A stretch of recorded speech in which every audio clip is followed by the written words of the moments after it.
Opposition इत्तेहाद में खलीज मजीद गहरी। PDM के फैसलों की खिलाफ वर्जी पर पीपल्स पार्टी और एएनपी को शो कॉज नोटिस जारी।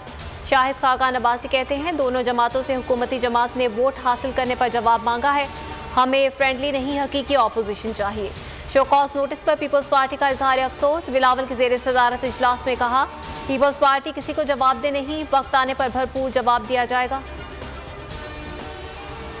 पीपल्स पार्टी और एनपी के साथ नहीं बैठेंगे। पीडीएम के 5 जमाती इत्तेहाद के 27 सेनेटर्स ने आज़ाद अपोजिशन के नाम से अलग ग्रुप बना लिया।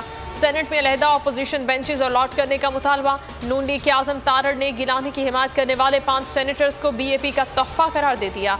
5 सेनेटर्स और हुकूमती सेनेटर्स का एहतजाज, ऐवान में शोर शराबा।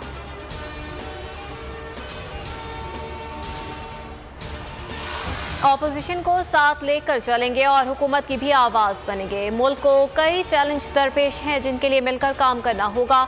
ऐवान बाला की पहली तकरीर में यूसुफ रज़ा गिलानी ने अपनी लाइन वाज़ेह कर दी। जेयूआई रहनुमा मुफ्ती अब्दुल शकूर ने कहा लगता है पीपल्स पार्टी 2 कश्तियों पर सवार है। पीपी और एएनपी ने पीडीएम के फैसले से इख्तलाफ किया।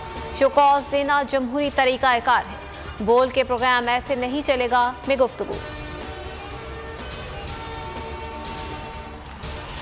चीनी के नाजायज मुनाफाखोर और सट्टेबाज अब नहीं बच सकेंगे। आवाम को सस्ते दामों चीनी की फराहमी यकीनी बनाएंगे। वज़ीर आज़म इमरान खान के तर्जुमानों के इजलास में गुफ्तगू। कहा करप्शन पर कोई कॉम्प्रोमाइज़ नहीं होगा। मसनूई महंगाई करने वालों के खिलाफ बिना इम्तियाज कार्रवाई होगी। अपोजिशन को मजीद दबाने की ज़रूरत नहीं, वो पहले ही दब चुकी है। आइंदा 2.5 साल में आवाम को हकीकी कारकर्दगी नजर आएगी। रूसी वज़ीर ख़ारजा 2 रोज़ा अहम दौरे पर आज पाकिस्तान पहुंचेंगे। सरगए लारोफ अपने दौरे के दौरान पाकिस्तानी हम मनसब शाह महमूद कुरैशी से मुलाकात करेंगे। वफूद की सतह पर मुज़ाकरात भी किए जाएंगे। रूसी वज़ीर ख़ारजा वज़ीर आज़म इमरान खान और दीगर आला हुकाम से भी मुलाकातें करेंगे। और मुल्क में कोरोना से मजीद 33 अमवात, 3,987 नए केसेज रिपोर्ट। सिंध में कारोबार जुमा और इतवार, जबकि बैनुल सूबाई पब्लिक ट्रांसपोर्ट हफ्ता और इतवार बंद रहेगी।